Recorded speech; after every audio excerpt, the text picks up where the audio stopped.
sorry.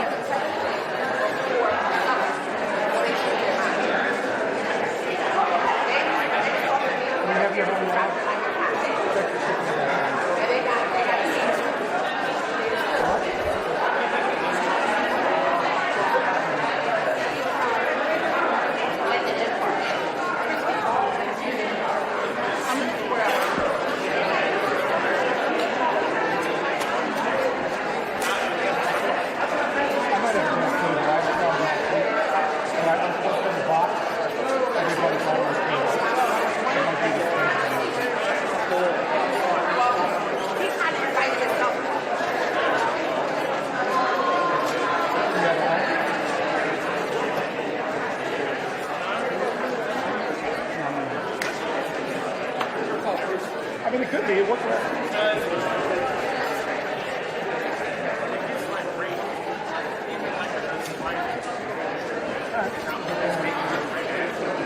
They're getting a home. Testing. Can everyone hear us? Testing. Mic check, please. Can you test the mic one more time? Testing 1, 2, 3. Testing 1, 2, 3. Testing 1, 2, 3. Pardon,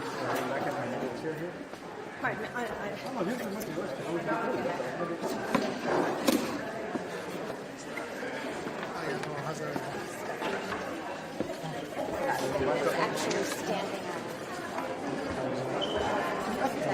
That's here? Oh, okay.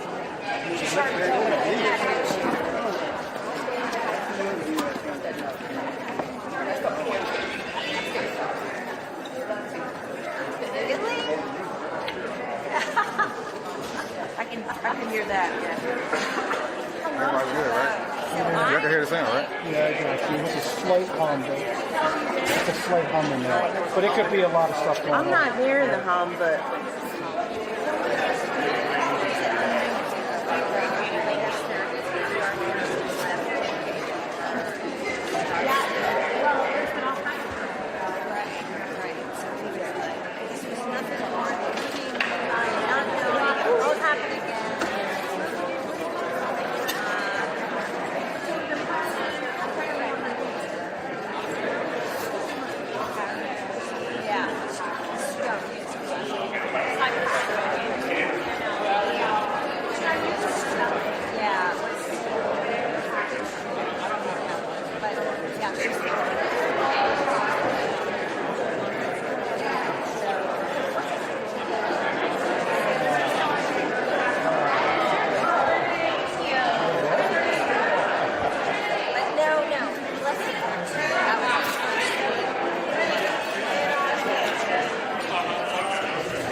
Thank you.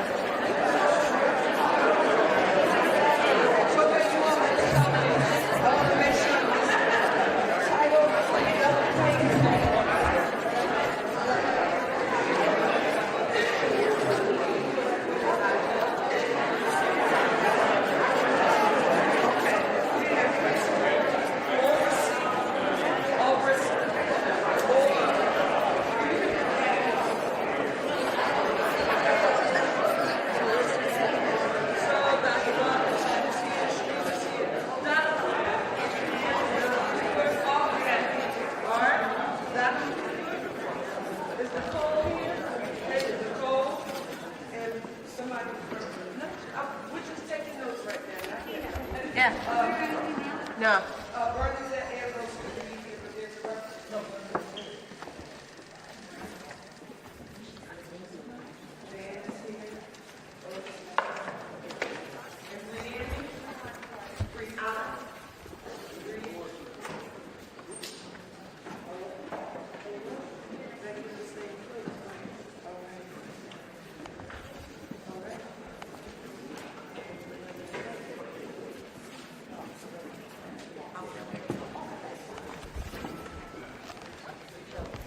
Let me start by saying good afternoon, everyone.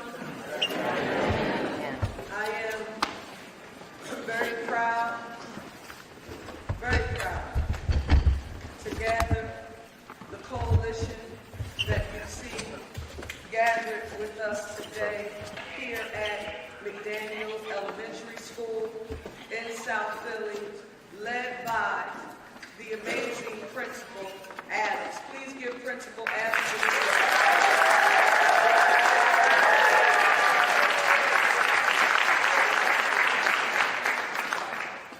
I am joined today, Philadelphia, by Dr. Tony Watlington, the best school superintendent in the nation, joined with Reginald Streeter, our amazing president of the Board of Education.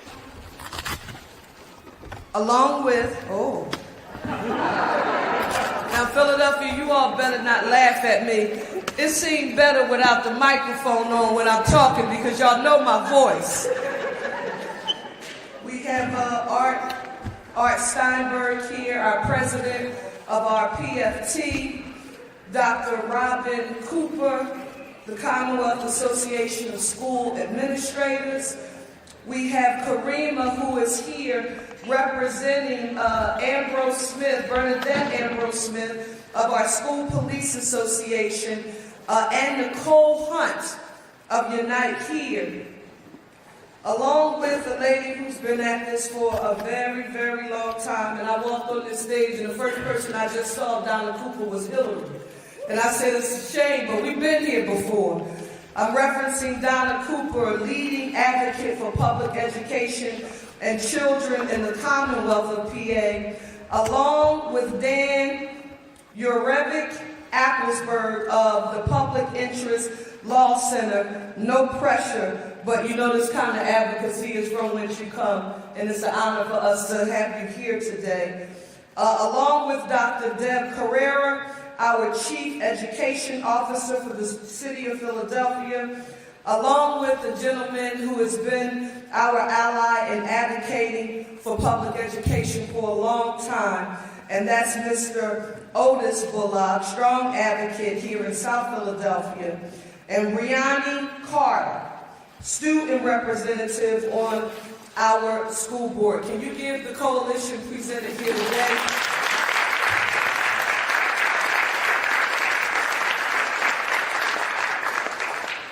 Philadelphia, we have come together today to address a critical issue for the school district of Philadelphia and the 198,000 public school students within its care.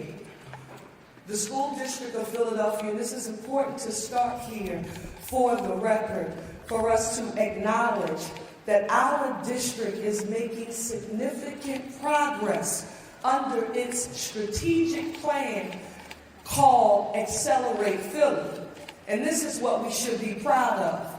We have increased student attendance, increased test scores. We've increased graduation rates, and we have decreased the rate of dropouts here in the city of Philadelphia. Give that a round of applause. That's progress. Thank you, Dr. Watlington and team. However, in order to build on our students' success and to increase economic mobility over the long term, we must help our school district continue on this trajectory for our children. And the question for people like me who are elected to represent this city is, it's nice to acknowledge the progress, but when you see the pain, it's not enough to give a good speech. You need to figure out how are you going to drive dollars to the district so that it can continue producing the results that you've heard me mention. So how are we going to assist the district during this challenging time? First things first, we're going to acknowledge that the school district of Philadelphia is facing a $300 million structural budget deficit right now. $300 million. How? It's the result of the loss of federal COVID relief dollars. You'll remember that. The support that we received here in Pennsylvania and Philadelphia in the school district from the Biden administration that assisted us with those federal COVID funds. All of those dollars have been exhausted. So in planning for its fiscal year 27 budget and long-term fiscal stability, the school district is proposing to cut $225 million in operating costs. $225 million. Now, while in the plan that Dr. Watlington has offered, there would be no layoffs, the district does plan to reassign approximately 340 school-based employees to vacant positions across the school district. So what does this mean? The solution that you are going to hear me proffer today means that we would be able to eliminate, and this is important for us to affirm, 340 school-based employees would have to be shifted to vacant positions across the district, and we would be eliminating, this is a net elimination of 340 school-based positions across the district. I want us to understand it and be able to communicate it when we are asked about this afterwards. What is this referencing? This includes teachers, counselors, climate staff, all who contribute to the district's overall improvement. And as mayor of the city of Philadelphia, I want you to know that that is not acceptable to me.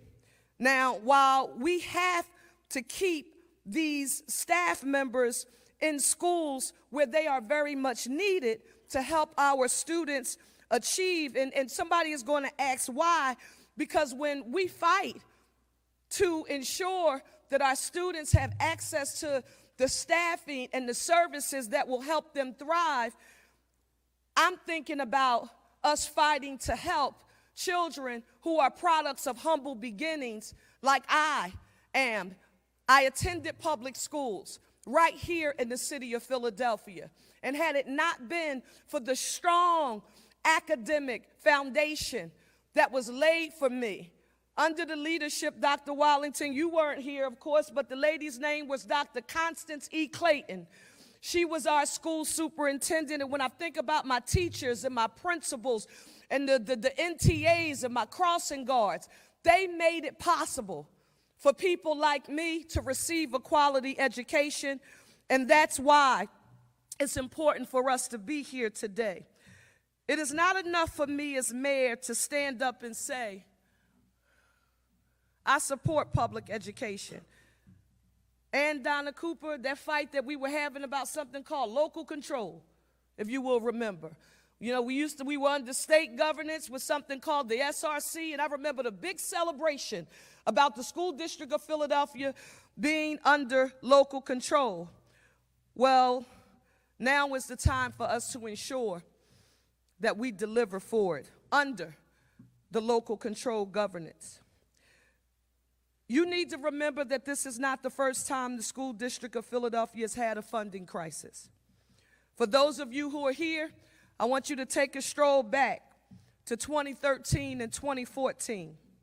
I wasn't the mayor or a member of city council, but I was chair of the Philadelphia delegation in the Pennsylvania House of Representatives, and the school district of Philadelphia had a deficit, a structural deficit of $440 million.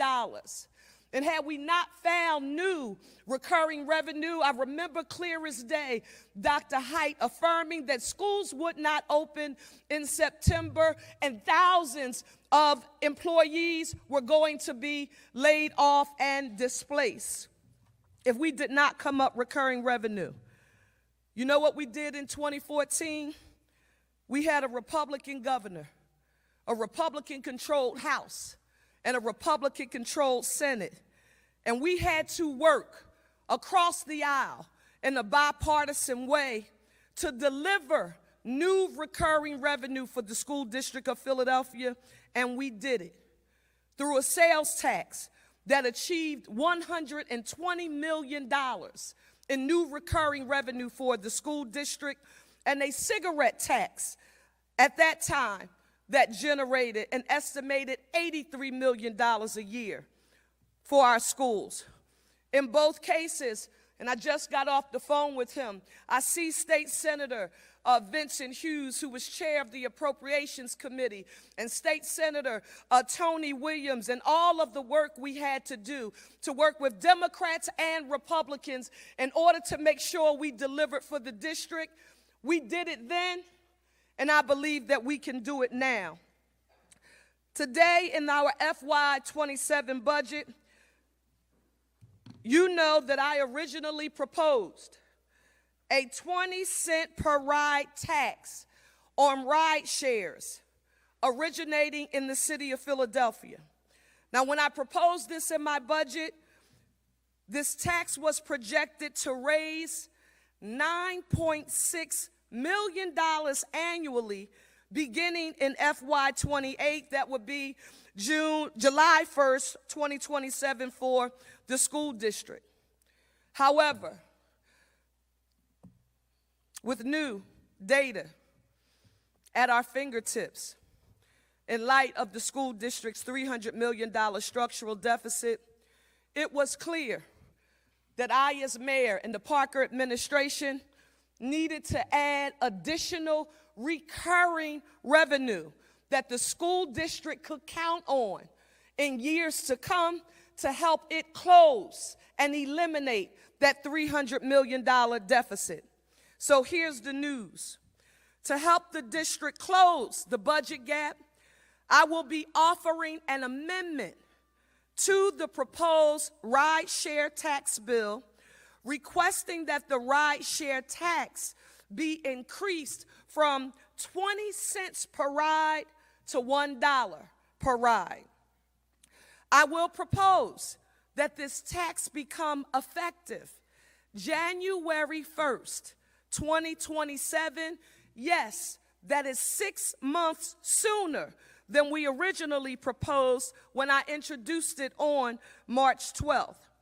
But I want you to know that this increase in the ride share tax, it will generate $48 million per year beginning in FY28 annually for the school district of Philadelphia. $48 million in new recurring revenue for the school district of Philadelphia.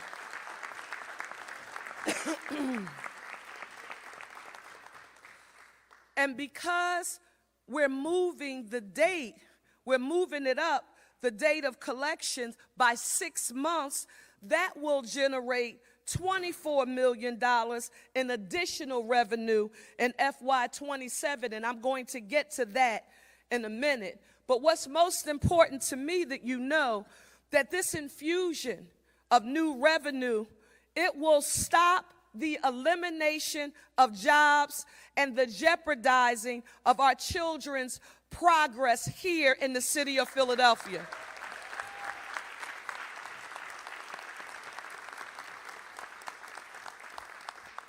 If you're like me, you want to quantify it, because I want to know exactly what would it mean.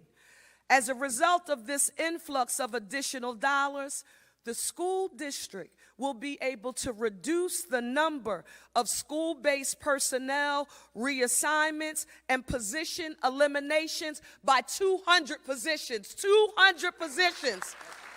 Huge.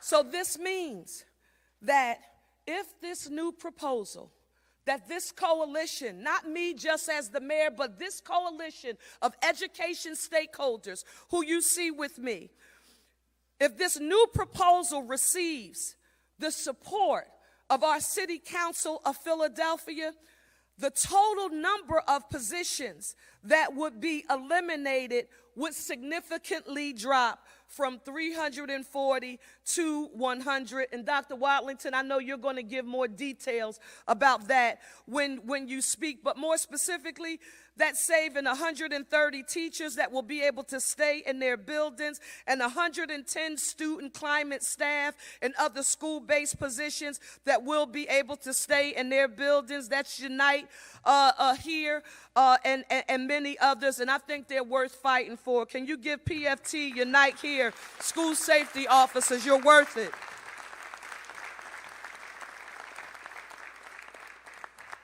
Coming here on the way here, someone said, why? I said, I'm putting this proposal on the table because we need to do all that we can to address this $300 million structural budget gap so that students don't have to suffer from these devastating cuts. Again, we went through it in 2011, 13, and 14, and when we went through it during those days, believe me when I tell you, I felt like it set the district back for years. And I'm not willing to take that risk while I'm the mayor of the city of Philadelphia. I'm not willing to do that. For someone who's questioning, well, you started with 20 cents and now you're here and you're talking about $1, why? The data affirmed that if we don't do this, our students will lose teachers, school climate staff, principals, assistant principals, and other key school staff. And this is the part that bothered me the most. Well, one of the most challenging things that I heard overall, and this is the potential for class sizes to go up. If you look at the major difference between schools in the city of Philadelphia and you compare us to schools in the suburbs or in the main line, one of the first things you observe is smaller class sizes when you get to the suburbs and other wealthier communities. That's not a risk that we're willing to take. You want me to tell you why? When class sizes go up, school safety issues can begin to worsen, and programming that we are relying on right now to assist the district, all of it gets stopped, dead in its tracks. And we have to act to ensure that that doesn't happen. Now, I also want you to know this, and this is important to affirm. As mayor of this city, you need to know before I became mayor, I was a council person, I was a state representative, and I was an employee in council and an intern. When I look at you, I think about how old I was when I started as an intern. And I don't make this decision lightly. If you talk to anybody in public office about having to raise taxes at any time, there is never a good time to raise a tax here in the city of Philadelphia or anywhere, because you don't want people upset and mad with you. But let me be clear about this. I ran for office and I asked the people of Philadelphia to give me an honor and a privilege to serve as their leader. And the pressure of the job is a privilege, and I'll never complain about it. But guess what? If I'm only here to make decisions that will get me a round of applause, I shouldn't be here. Because leadership requires that you make tough decisions during tough times. And our children are worth it. So let me tell you what I'm not doing, because coming in, someone said this. Why would you put a tax on the drivers? There are a whole lot of people who decide that they want to take on as a second job, becoming a rideshare driver at one of the firms that operate in our region. I want to be very clear, Philadelphia. We are not proposing a tax on rideshare drivers. Those companies, they can make a decision about whether or not they pass this cost on to those hardworking folks, or guess what they have the option to do? I'm going to shock you. Guess what they can do? They can decide to pay the tax and not pass it on to their employees. How about that?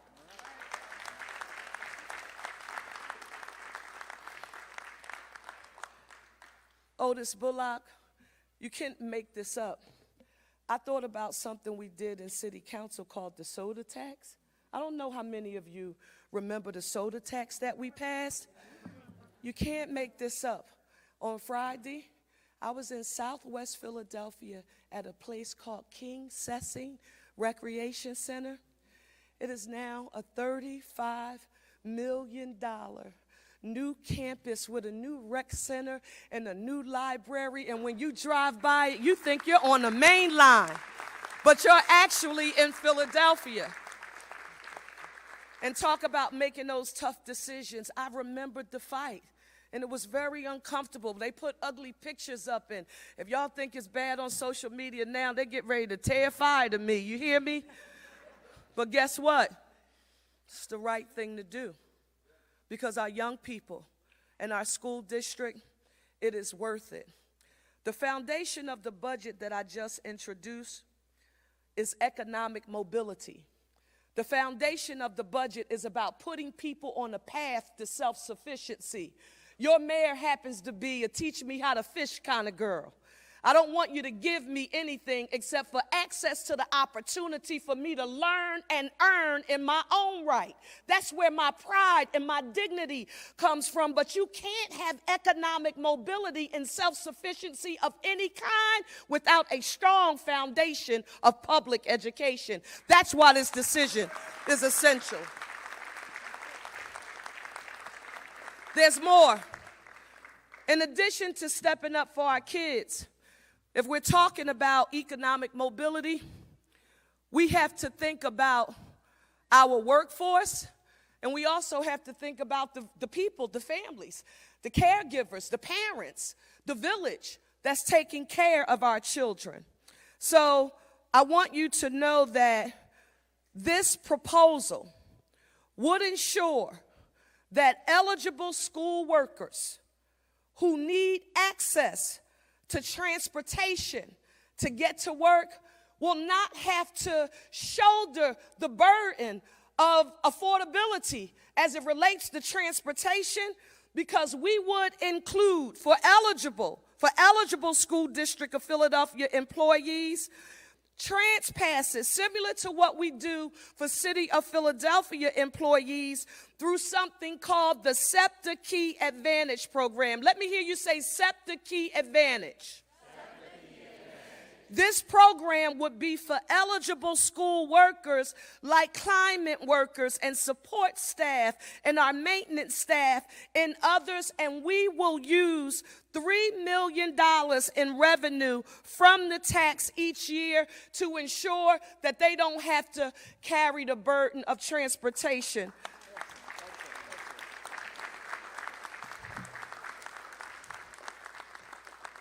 That is one of the reasons I'm proud to stand here today with leaders from our school unions. Why? It starts with something very simple: a reliable ride to work. That's economic mobility in action. You can't give a speech supporting economic mobility without figuring out a way to pay for it, to make sure that the people who need it, they get access to it. But that's not all we will be doing. You heard me talk about our staff, but when we think about economic mobility, you have to think about our caregivers who are raising our students in the school district of Philadelphia. When you think about the cost of housing, bread, milk, eggs, and cheese, families need help. And we've been seeing bad things happen to good people in the city of Philadelphia for a very long time. And one area in particular has been a barrier to entry for Philadelphians who are trying to be on a path to self-sufficiency if they could only get to work. That's why I'm pleased to announce today a pilot parking debt relief program in concert with the Philadelphia Parking Authority to help Philadelphia residents struggling with unpaid parking tickets and fines and suspended registrations. Yeah, I know, I see your faces. I see your faces. I know, I get it. This comes from the ground up. This is what I didn't know until we quantified the $300 million structural deficit that the school district was facing, the amount of revenue that we needed, the cost of the Key Advantage program and how we could offer it to our workers.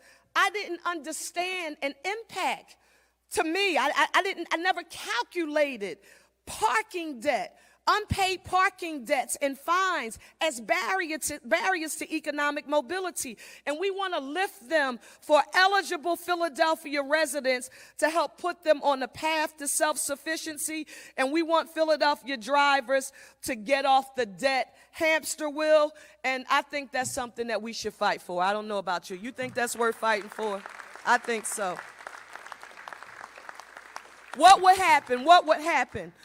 Under this 3-year pilot, qualifying drivers will receive grants from the Philadelphia Parking Authority, and they will be required. Now, this is not a, just get out of your parking tickets for free pass. Now, this is not that. This is not Monopoly.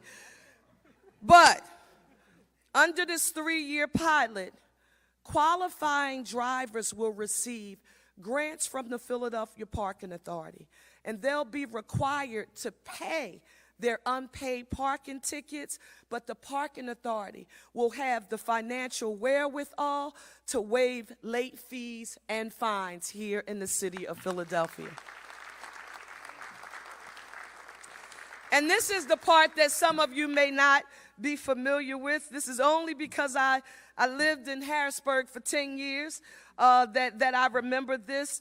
The revenues that the Philadelphia Parking Authority collects from this program could eventually flow back to the school district of Philadelphia, because, you know, the Parking Authority, we have an arrangement in the way this legislation was written regarding the Parking Authority's governance, that it delivers revenue to the school district of Philadelphia. So we never lose focus of our ultimate and primary goal, which is to assist Philadelphia, to assist the school district of Philadelphia and our children to rid itself of this $300 million structural deficit.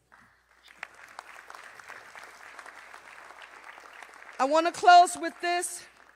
This proposal, if approved by City Council, will generate $192 million over 5 years to restore jobs for the school district of Philadelphia and provide access to the quality public education that our children deserve.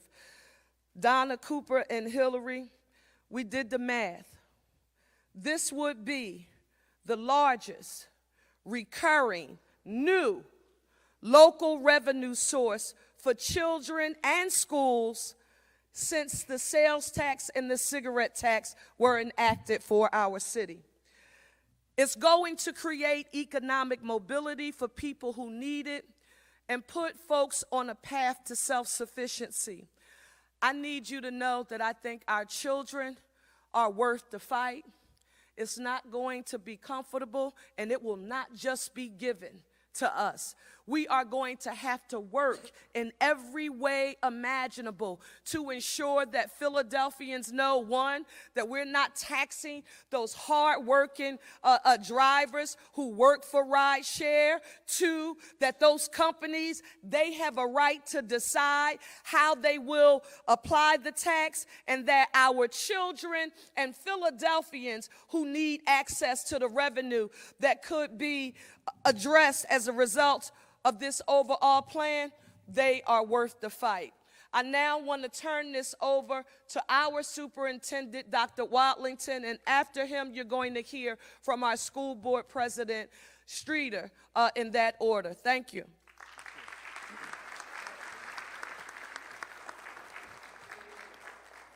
Good afternoon, Madam Mayor, members of the stage and stage guests. I'm honored to stand here with you, Madam Mayor, President Streeter, our student school board representative, and the union presidents, many organizations that are represented here on the stage, principals who are sitting in the front row here, as well as other school leaders, and most especially, Madam Mayor, a number of our students in the school district of Philadelphia.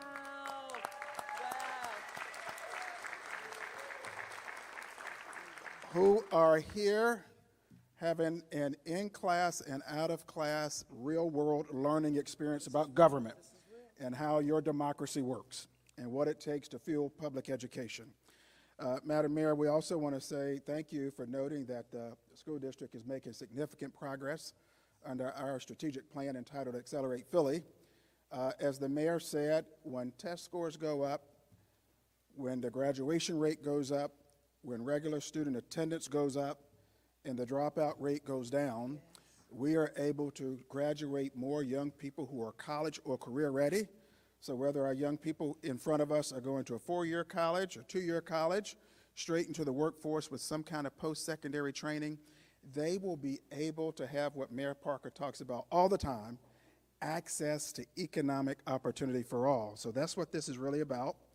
So as we face this $300 million structural deficit, and are prepared to trim $225 from our operating budget in fiscal year 26-27. I want to say again, thank you to Mayor Parker for her bold commitment. Can we give our mayor a big round of applause again, please?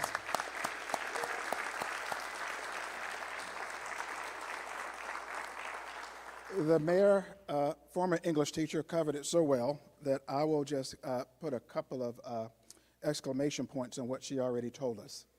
More than some 200 jobs will be restored that were once funded from the acceleration funding and COVID-19 funding that we no longer have. This would result in a budget proposal to reassign approximately 100 positions instead of 340 positions. So greater than 2/3 of those positions would be restored to include more than 130 teachers, and the mayor told you already about the number of school climate staff and other school-based staff. As we continue in the school district with the budgets that our principals received on March 12th, we know that we will still have some pain points. Don't want to hide the fact that we will still eliminate 220 building sub-positions, but we're hopeful that with the passage of the mayor's initiative, we won't have to reassign 340 school-based positions to other vacancies and move folks around to cut the budget. We will continue with our plans to still cut the central office, which, Madam Mayor, is a very lean central office given a city this size and a school district this size. But we are still prepared to cut approximately 130 positions in the central office that are currently vacant. We're prepared to reduce contracts that we see as having relatively low return on investment, and we'll implement other budget efficiencies, everything from reviewing travel and other just good sense fiscal practices. Just want to finally, I want to conclude by noting that the district's $300 million structural deficit that the mayor referred to is the result of historic underfunding and the loss of those federal COVID dollars that we received during the Biden administration. And certainly, we know that if we don't do something, and if we don't get this help from our mayor's initiative, we know that our revenues will grow faster our expenditures will grow faster than our revenues in the out years due to rising salaries, charter school payments, and rising health care costs.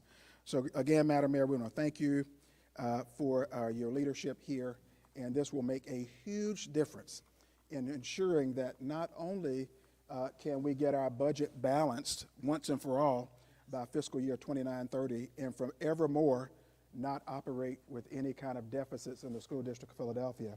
Equally important, we'll be able to drive that fast improving statuses that the mayor just talked about in terms of graduation rates, test scores, and opportunities to prepare our young people to have that access to economic opportunity. This will help us certainly to continue down the road of being the fastest improving large urban or big city school district in the country. Thank you so much. Dr. Wiley, somebody just asked me, we're the what largest district in the, and I forgot, I couldn't give them the answer. The School District Philadelphia is the nation's 8th largest school district. Okay. Thank you. Thank you, Doc. Madam Mayor, there's a law school down North Broad that I think would love to have you as either a lecturer or if you want to get your Juris Doctorate. That was some amazing advocacy work as well, my fellow law owl, Brother Bullock right here. But also, before I get my comments, I want to say thank you to the students for being here. Yes, yes. Thank you, because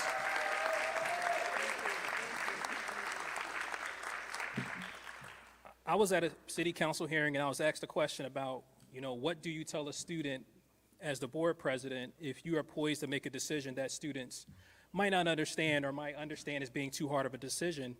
And I said, I pretty much quoted Dr. King, right? The arc of justice, of history is bent, right?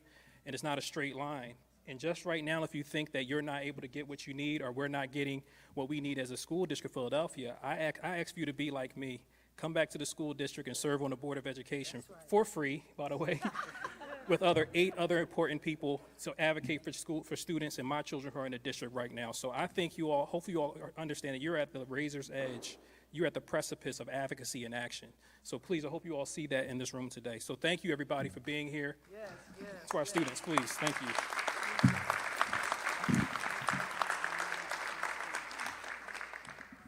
So good afternoon. So again, let me begin by saying thank you, Madam Mayor, for this important investment in public education and for inviting us to be here with you today. I think, Madam Mayor, when you appointed this Board of Education, you knew that we would make the tough decisions if we have to. And sometimes calling the question can trigger some of the energy that we know you need to help supercharge our advocacy efforts. I also want to thank everybody on the stage. I've engaged with you all in many, many ways, either directly or through the superintendent. And to me, when I go to Harrisburg, I'm going to DC, when I've talked to people from the suburbs, I also convene 5 board presidents from all over the state, that you can't talk about us because we're family, right? I know sometimes we kind of have our little, tiffs, but I'm not going to let anybody call my auntie crazy, right? Anyway, I'm going to keep that to the side. So anyway, I thank you all for being here. I understand that sometimes we don't agree on the how, but we all agree on the why. So we are grateful for the board and the district's call for increased resources is being heard and answered by our mayor and our city partners. The investment announced today, if passed, will represent the largest increase in recurring local funding the district has received in over a decade. Madam Mayor, I've been taught repetition is the mother of learning, so I'm going to be saying things that I think you covered and Dr. Watlington covered, but it's important to mention that as well. Your support of this board and our school district is invaluable to the work we are doing to ensure that all students have the opportunity and resources they need to succeed and to fish for themselves. We know that when resources are aligned, the strategic actions in education, our students thrive. Since becoming mayor, you have shown steady leadership through growing investments and creating meaningful opportunities for our students to grow and thrive. The city has also made historic investments in our public schools over the past 3 years and has allowed us to continue working to accelerate Philly by increasing academic achievement, creating workforce opportunities, and promoting public safety. Today's announcement, combined with the city's ongoing support, underscores an unwavering commitment to our students, families, and educators, an important step toward achieving future funding adequacy from our state. I will be remiss if I did not express why investments like this matter, Madam Mayor. Your administration has been so vital in supporting the school district, and we will continue to improve student outcomes, student achievement, and educating the whole child. During the pandemic, for example, for the use of COVID relief funds to support staffing and targeted interventions helped our schools meet student needs. The results are evident. For example, we are part of this organization called the Council for Great City Schools, and there was an agreement to do a strategy where, while we invested a super majority of the money in new schools and things like that, but we wanted to invest in learning to show that when you actually support public education, our children will learn. And Dr. Watlington, you've mentioned it, Madam Mayor, you've mentioned it as well. The School District of Philadelphia, and this goes to everybody up here, you all deserve a pat on the back for this. We saw the least amount of learning loss during the pandemic, and I will argue that we now have our students starting to achieve at numbers people thought that couldn't happen. So, for example, the board engages in goals and guardrails. We monitor student outcomes, and I've been told often that in quiet rooms that you can't expect certain children to learn certain things, which burns me up in a very intense way. But with that being said, we now know that because of the COVID, using COVID for funding positions and things of that nature, we were able to use that as a precipice to continue accelerating student achievement. So because of the work of our unions, our teachers, our principals, everybody up here, that we saw historic gains that we haven't seen, Dr. Watlington, since before the pandemic, of increases of math proficiency. And it just wasn't in certain neighborhoods, it was all over the city. So that tells you one thing. When you have a Board of Education working in alignment with our mayor, our city, focused on why we exist to accelerate student achievement, our children can learn. And you're wondering, well, why does a kid need to know algebra? Why do they need to know math? Because we understand that if a child needs to learn how to fish, Madam Mayor, they won't fish if they can't read on grade level. They won't be able to fish if they can't do math, and they won't be able to engage in other activities if they don't know science. So that's what these investments are doing, is ensuring that we can continue pushing so that our children can grow up and not be foreclosed from opportunities because they didn't have access to things that we couldn't provide. So with that, I can go on and on about this stuff. I am an attorney by trade, but I will just end with this, Madam Mayor. We are 100% with you. I've talked to the Board of Education. We are in agreement of any increase, massive increase of funding of this nature as well. We will do our due diligence to make sure that we keep the lights on, make the tough decisions, but this board has shown a willingness to pivot if needed, whenever more resources come or facts that are not known become available. So, Madam Mayor, we are with you, we are with our city, and I hope that this is a signal to Harrisburg and others who need to hear it, that the School District of Philadelphia is willing to help itself, the city is willing to help itself. Now we need to get to $1.2 to $1.4 billion of adequacy in old money. It's probably a lot more than it is now. Because at some point, these are all prophylactic. And for the students, prophylactic means something that doesn't actually fix the actual ailment. If we're actually going to fix the ailment, we got to get to adequacy. So with that, I'm going to step back and say, Madam Mayor, thank you for the time to be here, and thank you to the family that's up here. My God. I know. President Steinberg just looked at me. I think he did too. I think our president just dropped the mic just now. Please give him another round of applause. Whoa. In this order, you're going to hear our next speakers. You just heard from myself, our school superintendent, and our school board. Now you're going to hear from the people that if, in fact, they are not a part of the coalition advocating to make this a reality, I want you to know it would be impossible. We're going to start with Donna Cooper from Children's First, Art Steinberg from PFT, Dr. Robin Cooper from CASSA, Nicole Hunt from Unite Here, Karima from the School Police Association, Dan from Public Interest Law, Otis Bullock from South Philadelphia Community Leadership Group, and we're going to close the way we should close so we don't forget about why we're here, with Brianni Carter, student representative from the school board. In that order. Very quickly, I'm here on behalf of Children First, and we work with hundreds of parents, probably thousands across the city. And the first thing they ask us is, what can we do to increase the resources for our schools? And when it was announced there was going to be a $300 million cut, and that 341 school personnel would be eliminated, our phones were ringing off the hook, and our parents were calling us. And one of the things we said to them is, look, we had an experiment in this country. After COVID, federal funds were available for our school district. And we began to see the very kinds of gains that we argued in that court case would happen. If we fund our schools, our kids will achieve. And I want to thank the mayor for making sure that we don't go backwards from with those federal funds expiring. Our kids can achieve. And what we know is that we have to fight like heck to make sure that the rideshare companies understand that the economy of this city and all the rides that they make money from are on the shoulders of these children and their parents. And they need to be part of the solution. And we will be asking every single member of City Council to step up and support the rideshare fee that billions and billion-dollar companies, global corporations, can pay for without a rounding error on their balance sheet. It is their choice whether our families carry this burden or they make an investment in our city. And we will be saying to our members of council, look, there are many more things we need to do for our school district. Our classes are still too big, even saving 200 faculty. We have 3 librarians across our entire school district. Our children deserve a better education.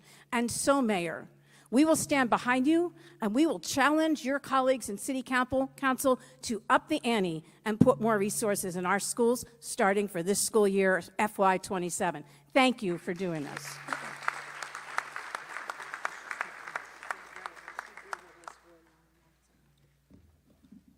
Good afternoon, and thank you to Mayor Parker and her administration for bringing us here for this most monumental announcement.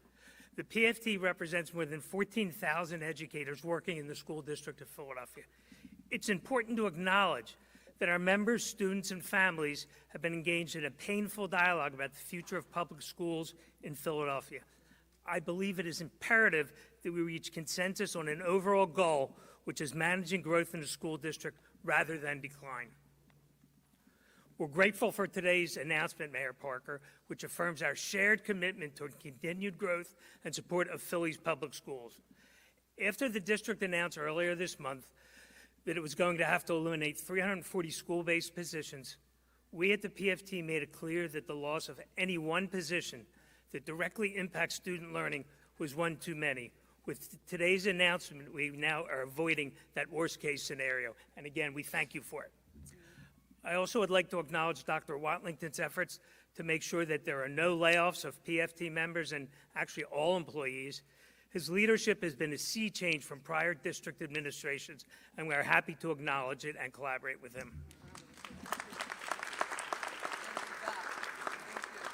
In addition, we are grateful for Mayor Parker's support of district employees who work in what we call support positions who will be eligible for the SEPTA Key Advantage. These people are often referred to as support staff, but in many classrooms and spaces within our schools, they provide essential services to students and teachers alike. Thank you, Madam Mayor, for expanding the SEPTA Key Advantage program to these essential education workers. I also want to be clear that the PFT will continue to fight for adequate state and federal funding for essential public services. We've already made our appointments to speak to the folks in Harrisburg. So thank you, everybody, again.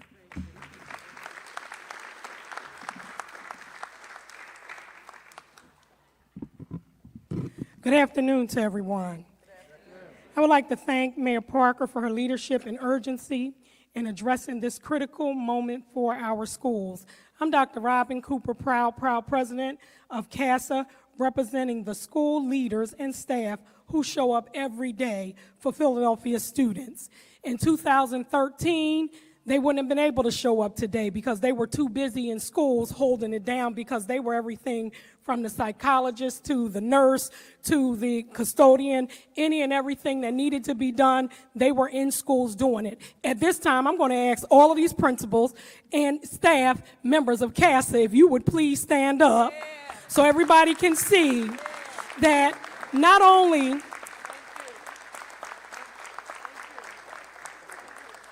Thank you so much. Thank you so much for being here. Not only are they tasked to do more with less, and more with less and less, they do it, and they do it without complaint. Because no matter what, we have to show the resiliency. And I think that when the COVID money came, the question was, do we take this money and pour into human resources when we could put it to much better use? And we thought, what better use than to have the human resources to help us to maintain what we needed to maintain in a pandemic. But what happened was nothing short of miraculous. We know now that the money, when directed right and put into human capital, we know that you're going to see a decrease in suspensions, a decrease in violence, a decrease in all of the things that we've been fussing and fighting about. When the money came and the classes got a little smaller, when we were able to work on social emotional status of our children, when we were able to have programs and all of those other things, because now we have the people to do it, guess what?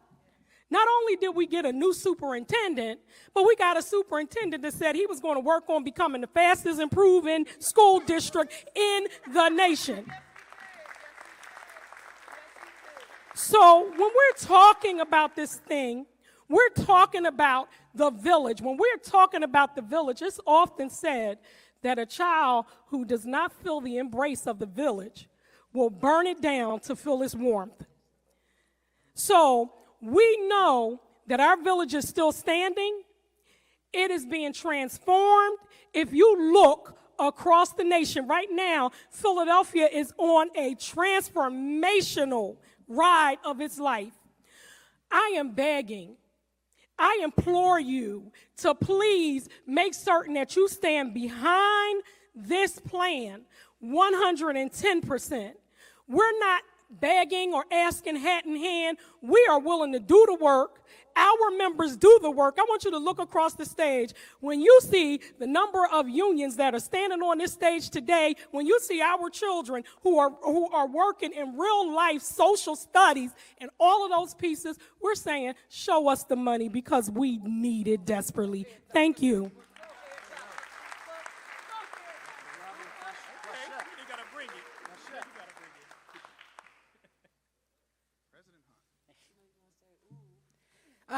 Good afternoon. My name is Nicole Hunt, President of Unite Here Local 634. Our union represents student climate staff, food service, and early childhood food service. We have 2,000 members in our union. Our union members work from 3 to 7 hours a day. Oftentimes, our folks are forgot about. Sometimes because I never say only, but sometimes people say only. We watch the hallways, we give hugs, we peel oranges, we make sure kids are safe, we watch them in the schoolyard. We are critical to school needs, we are critical to the students. When student climate staff are forced to leave their buildings after putting many, many years in buildings, or even a year, those students get attached to those student climate staff, to those food service workers. As a former food service worker, I remember being in the cafeteria, the kids would come, Miss Hunt, what's for lunch? What's for breakfast? They get excited because sometimes these are the only meals that these kids receive. So we got to make sure that we treat them as family. I never say your kids, I say our kids. Because just because I didn't birth those kids, just because we didn't birth those kids, those are our kids. And today, I stand with Mayor Parker. I want to say thank you, Mayor Parker. I stand with Mayor Parker. Local 634 supports this because, again, we are not forgot about. We are in this city. We are in these buildings. We do a critical job. And this Trans-Passion initiative will help them so much. Like I said, they work from 3 to 7 hours. They don't make a lot of money. And sometimes these are the ones that's using the rideshare apps. But if they can get to work and save that, I didn't even know a Trans-Pass is $31 a week. $31. So a monthly got to be like 100 or something. I don't know. My Philly accent, 100. That will definitely help our folks. And so we urge and we support this bill, and we urge City Council, we urge Harrisburg, we urge anybody that can fund the school district, do that. In 2013, when Mayor Parker was talking about when these schools were closing, Unite Here stood tall, and we did it fast. In 2013, against Corbett, we stood outside Corbett's office for 16 days. And that goes to show we would do anything we need to do to make sure the city of Philadelphia and the school district of Philadelphia has the money it needs to support our kids. So I just want to again say thank you, Mayor Parker. And the PPA thing, I didn't know that. I was like, oh yeah, our folks going to be very, very happy with that. Because again, some folks they can't pay their tickets. You know how you park somewhere in 5 minutes, let you know you go to Majors, get a Hogan, you come out with a ticket. And so we want to make sure that everybody has access to make sure they can get back and forth to work, back and forth to pick their kids up from their neighboring schools. We want to make sure families are supported. And so, like I said, Unite Here Local 634 supports this proposal, and we support Mayor Parker, and we urge every city council person to do what's right by the members of our union. Thank you.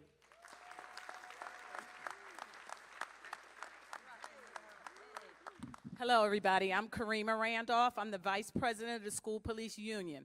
I'm here on behalf of Bernadette and our 411 officers. I just want to say this.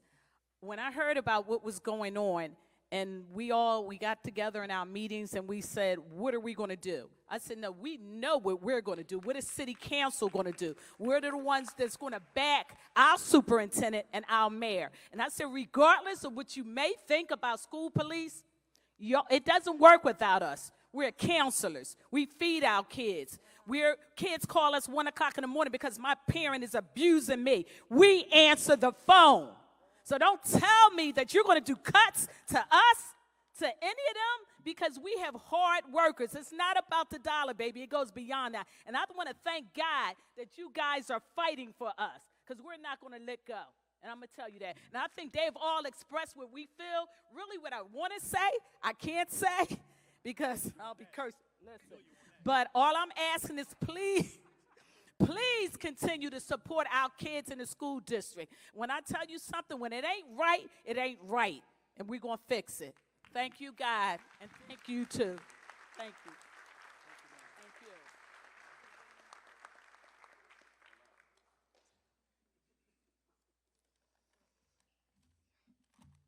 Thank you, Mayor Parker. My name is Dan Acklesberg. I am a staff attorney at the Public Interest Law Center here in Philadelphia. And I'm also a parent of 2 students at the Southwark School, a mile east from here. As the mayor said, Philadelphia is facing an imminent crisis. Students in this school district, like every student in this Commonwealth, have a constitutional right to a contemporary, effective, comprehensive education. But Pennsylvania children were long not getting that right. Here, it meant that following decades of state disinvestment, the school district was unable to provide its students with constitutionally adequate staff and programs and facilities. And so my office at the Public Interest Law Center, along with our colleagues at the Education Law Center, took the state to court, and we won. Commonwealth Court found that students of this district and low-wealth districts across the Commonwealth were being deprived of that right. Students didn't have enough of the teachers who inspire or the counselors who help them scale barriers. And the court told the state to get to work at fixing it. And over the last few years, the state has started, slowly but meaningfully, to deliver funds to low-wealth districts. But solving this problem will take year after year after year of consistent new investments. And the district is starting from a giant hole, still underfunded by $1 billion, according to the state's own law. And what that means is that today, our schools have made real improvements, and you've heard about them. But they still today don't have the amount of staff that the Constitution demands. Despite that lack of staff, the district still faces a shortfall. So can it fix it? Well, there are 500 school districts in the Commonwealth, and there is one, this one, that has no power to raise revenue on its own. And so instead, the district is employing the only tool that it has: widespread cuts. That includes the very staff positions that are already insufficient: the teachers and the counselors and the climate staff and more. It cannot be allowed to happen. We need these funds, and we need them now. And then we need to begin to work on closing the rest of this deficit too. Because ending a deficit doesn't just erase a red number at the bottom of a spreadsheet. It gives a school district the ability to hire, to invest, to grow. It pays for the people who change the trajectories of children's lives. So thank you, Mayor Parker, for sounding the alarm. Our job now is to ensure all of our state and local officials bring the fire engines in response. Thank you.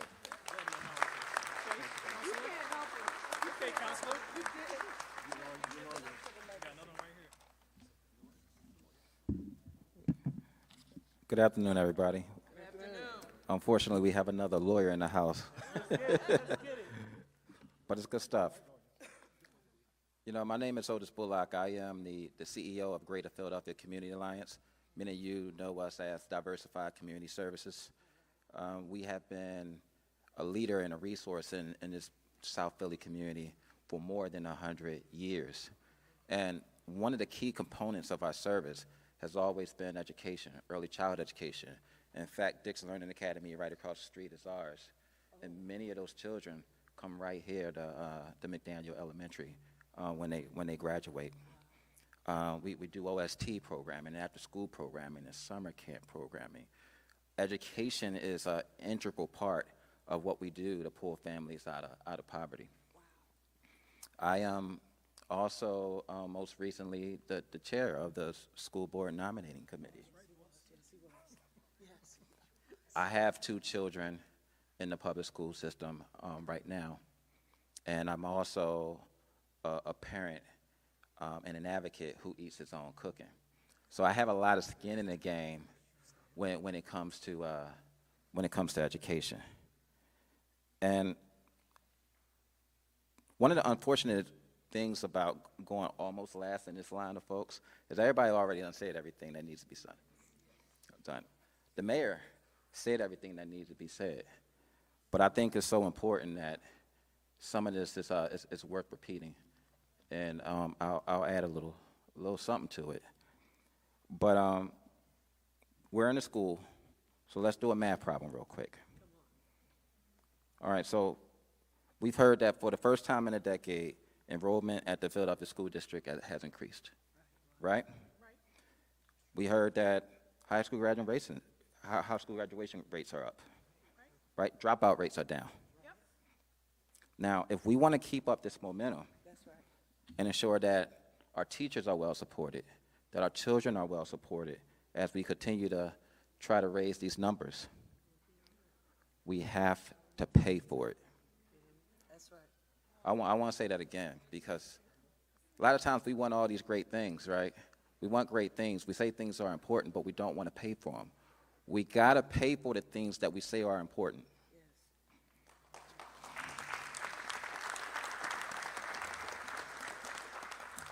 So what does paying for it look like? Some more numbers for you. The cost to educate a student at the School District of Philadelphia, well, what we pay, it costs much more. It's roughly $22,000 a year. In 2023, as Dan just eloquently told you, and thank you for your advocacy, the PA Commonwealth Court ruled that Philadelphia schools are underfunded by $1.4 billion annually. That's every year. The Commonwealth of Pennsylvania is constitutionally obligated to fully fund our schools, but they don't.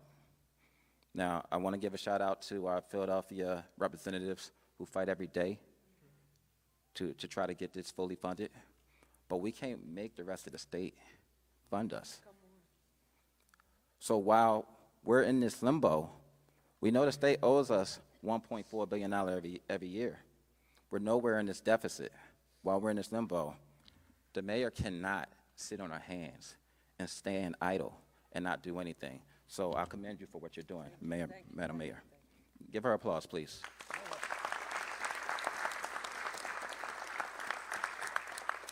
So the superintendent told us that we're facing a $300 million deficit this year. We believe that the ride-share companies, the multi-billion dollar, the $100 billion ride-share companies, can help us to fill some of that gap. So some more numbers that you haven't heard. Uber alone is a $153 billion company. Uber alone bring in annual revenues of $52 billion. Mayor Parker's proposal would bring in an additional $48 million to the school district with very, very minimum costs to these multi-billion-dollar ride-share companies. Now, we've seen this before.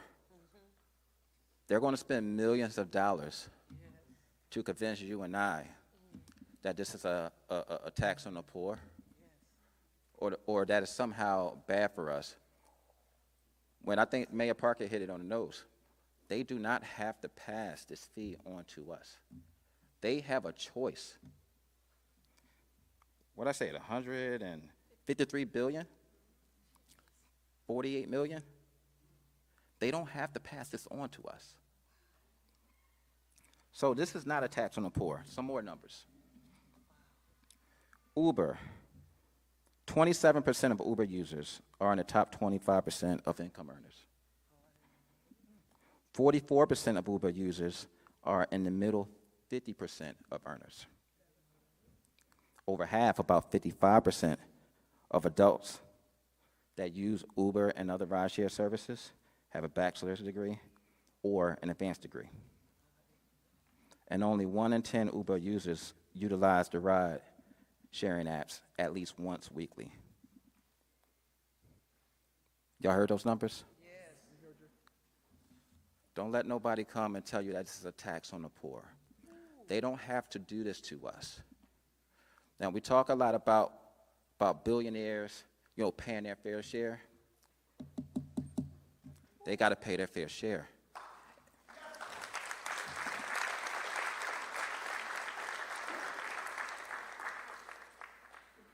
And if they don't, make them pay for it.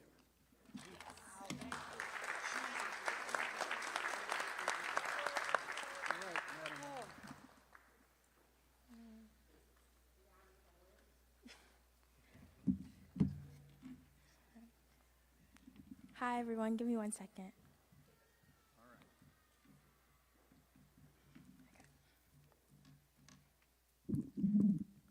Good afternoon. My name is Brianni Carter, and I serve as one of the non-voting student board representatives for 2026.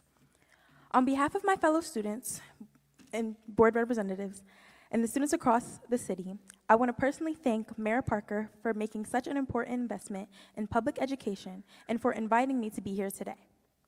For students like myself, our educational experiences provide us with the opportunity to see what we can achieve and who we can become. They show us what is possible and give us the chance to grow, explore our passions, prepare for the future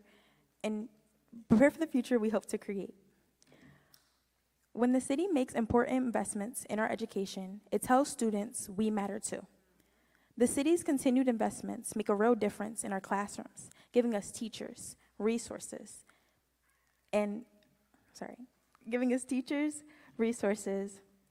we need to achieve for our goals. Having the resources we need in schools allows us to worry less and focus on learning. We can grow into the next generation of leaders in our own city. When leaders in our city invest in our schools, it makes students feel heard, seen, and empowered to dream big, achieve more, and know that our voices and the potential truly matter. Thank you, Mayor Parker, for believing in students and being a true champion for the public education. Thank you.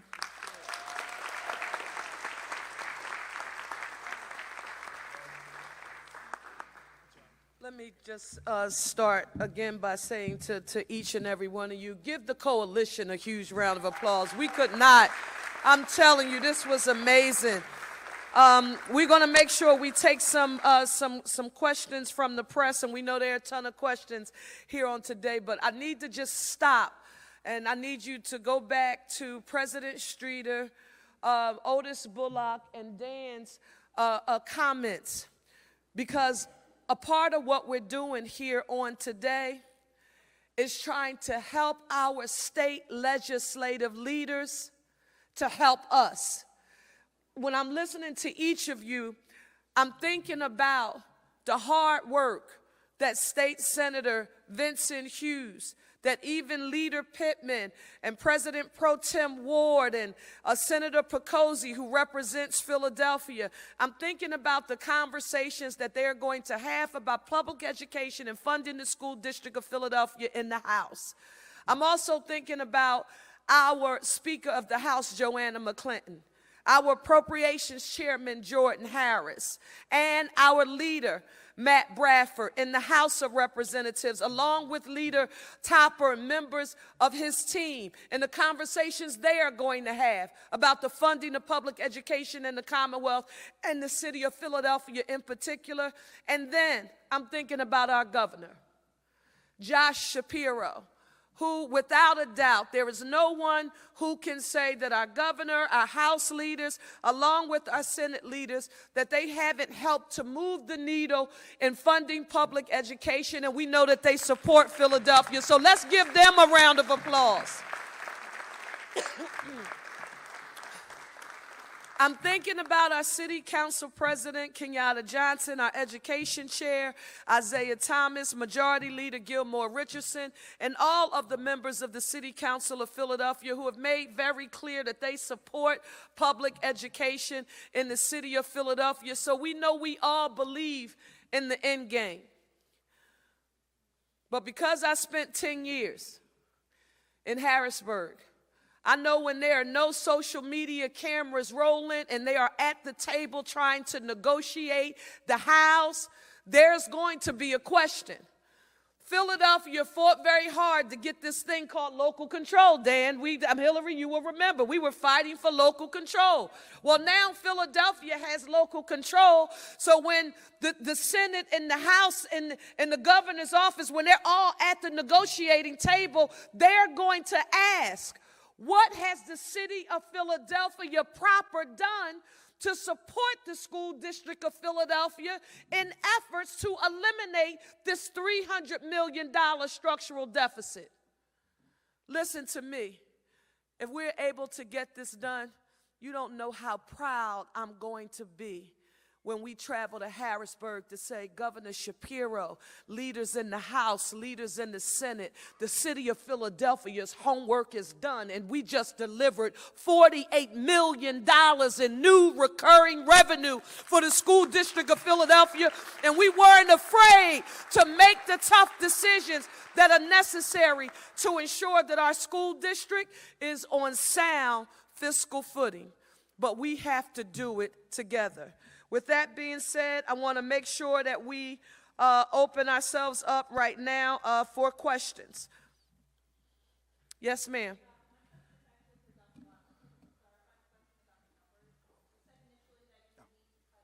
You, Dr. Watkins. Wait, I'm sorry. Repeat your question again.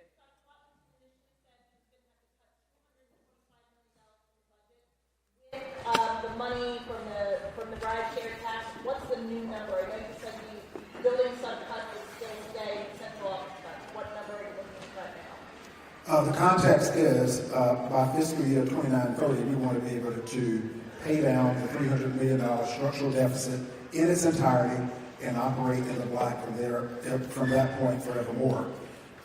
We think it makes sense in year one. We designed a budget to recommend the President's and the board that we will cut $225 of that $300 million. And we're reviewing the numbers as we speak, but the fact that we would be able to restore 200 staff members who would not have to move to other jobs and to be reassigned to other jobs would allow us to move in that direction by fiscal year 29-30 to retire that $300 million structural deficit. Because Dr. Robinson, you told in the initial plan it's 340, am I right? 340 in the original plan, and we've been looking at every way we can to trim and implement some budget efficiency. And with the mayor's help, we can get that deficit down. Thank you so much. Great question. Yes, ma'am. Lauren. Mayor, you talked about the possibility of Uber or rideshare companies absorbing this. Uber has already said that it plans to pass the tax along to riders. It said that when the 20%, or excuse me, the 20 cent was proposed. This could add up for riders. If you take 5 round trips a week, you're talking potentially $40 a month. What makes you believe that Philadelphians can afford this? So one, I want to give it some context, Lauren, and I loved your question. Here's the context I need to give you. I was around and a member of the Pennsylvania House when the debate started about this new innovation in transportation that had become available that wasn't regulated in the city of Philadelphia, and that it would compete with what we then had. You'll remember we had a very strong taxi cab system in the city of Philadelphia. And 2014, 2015, and I left in January 2016, we were still debating and working through regulation. As a matter of fact, the Philadelphia Parking Authority regulated our taxi cab industry, and I can remember people who had spent hundreds of thousands of dollars on something called medallions. Medallions are what you had to secure in order to operate a taxi cab. And I remember people, and listen, I felt for our taxi cab industry, but I remember standing in the caucus room, the Democratic caucus room, and I said to my colleagues, listen to me, you cannot suppress innovation in the private sector. This is a brilliant model. To come up with a model as efficient as what's being proffered, where we can order a ride on our phones, know where the ride is and exactly what the license plate number is, who's going to come and pick it up. Taxi cab industry, I love you and we support you and we want you here, but you're going to have to learn how to compete and use innovation as a tool, because guess what?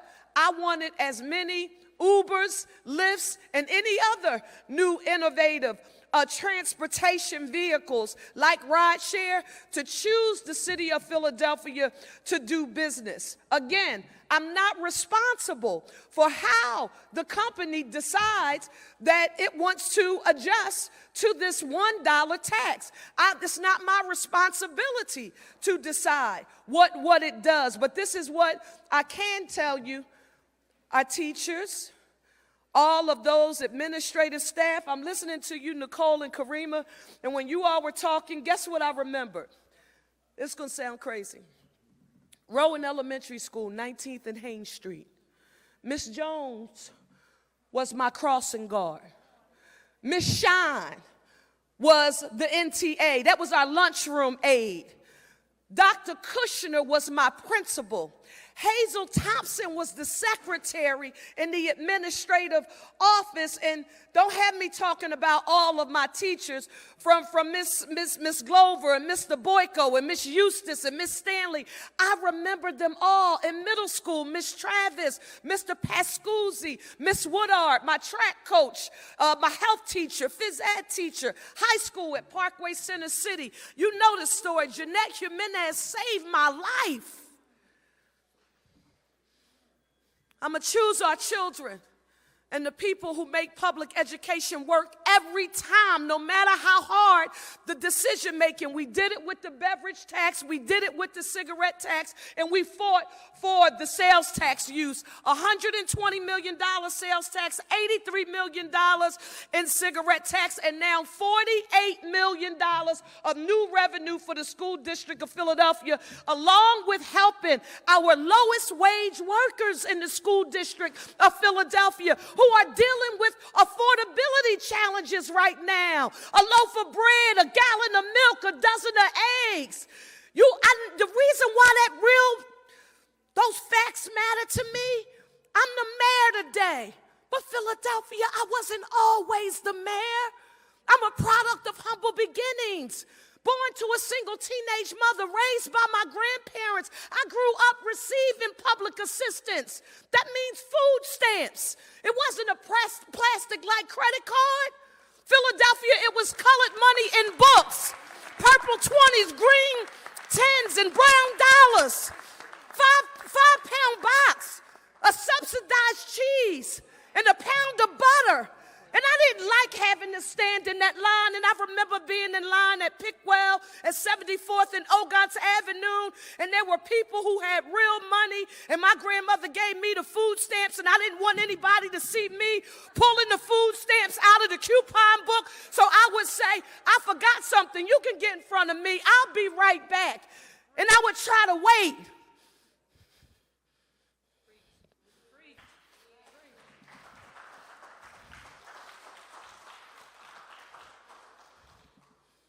When you come from where I come from, where you are a first generation college graduate, when every statistic imaginable said that you are not supposed to be where you are today, but I'm here because of my having the ability to receive a quality public education in every way imaginable, a village of people, of leaders in school and outside of school who said, we see something in you that you probably don't even see in yourself, but we're going to give you everything that you need to build the foundation so that you can be self-sufficient. That's why economic mobility is at the heart of my budget plan. I'm going to teach me how to fish kind of mayor, and I want Philadelphians to be able to do for self. In funding the school district, helping our low-wage workers get access to transportation, along with helping Philadelphians trying to get to a job, but they are saddled with parking authority debt. Helping them, that's access to economic mobility, and I'm going to choose it every time. Last question in the red. Any other additional questions you have after, two. After these two questions, Joe Grace, raise your hand, Joe.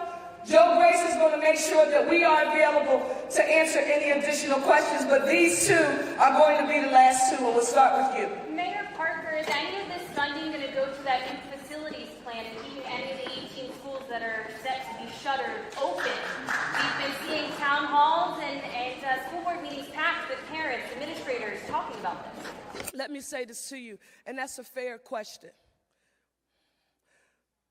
It's a very challenging process, but it's essential.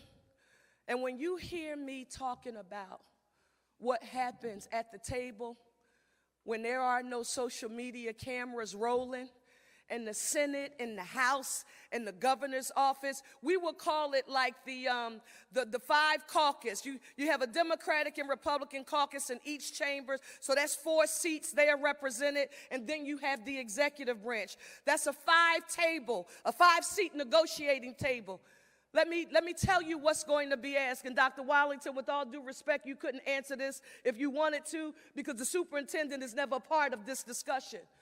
The first thing on both sides of the aisle legislators are going to ask is, what has the school district of Philadelphia done to ensure that they've controlled for any semblance or smell of waste, fraud, and abuse? That's the first question. Nobody's going to hear them say it. They're not going to shout it from the rooftop, but that's the first question that both Republicans and Democrats are going to ask. What is the school district of Philadelphia doing to get its own house in order? And by far, I've never shared this with you, Dr. Watlington, but Hillary and Donna will remember this. When we were fighting for that cigarette tax and that sales tax, we were also dealing with declining enrollment. And there were some schools, this is what people forget. The city of Philadelphia, there was a time when we had over 2.3, 2.4 million people in our city, and the school population was much larger. We had some schools that were built for a capacity of about 2,000 students.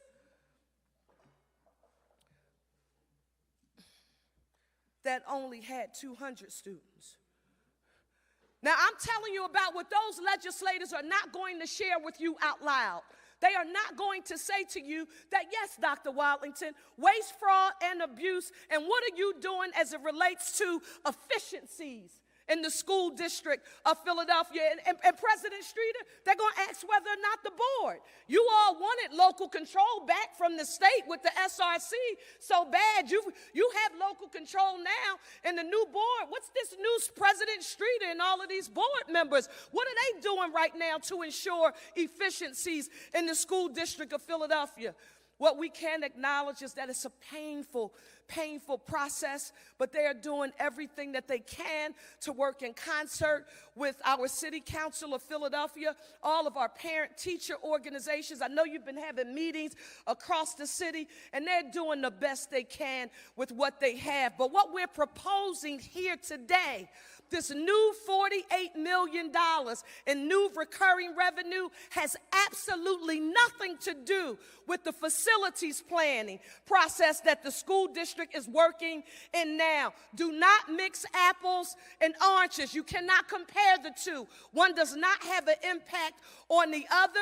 This is long-term fiscal stability to ensure that this $300 million structural deficit gets addressed with help from both the city and the Commonwealth of Pennsylvania. And as mayor, I want to go to Harrisburg and say, I'm pleased to announce Council President Johnson and I both, we're going to have these conversations, and it sure would feel good, similar to what we did with SEPTA, to be able to say, guess what?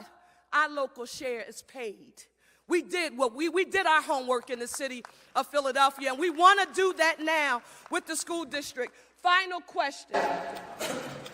You want Joe now, or you want us to wait? You want? That's fine. So you're responding with a question, but I will. And then listen, if we need any additional time with you, I promise we're not going to run from you. I just want to let these people go because I'm over the time. I told them that I needed them. So we're going to make ourselves available for any additional questions. To all of the stakeholders who are here, I do want to say this. This is not going to be easy. Listen to me. Who said it? I don't know if it was you, Dan. I don't know who said it, that millions of dollars are going to be spent. No, maybe you said it, Otis, that millions of dollars. You took me right back to parks, rec centers, libraries, and pre-K. And I remember the posters, and I remember the social media posts and the advertising. And I remember saying, Lord, I can't beat those people. I don't have that kind of money. But guess what?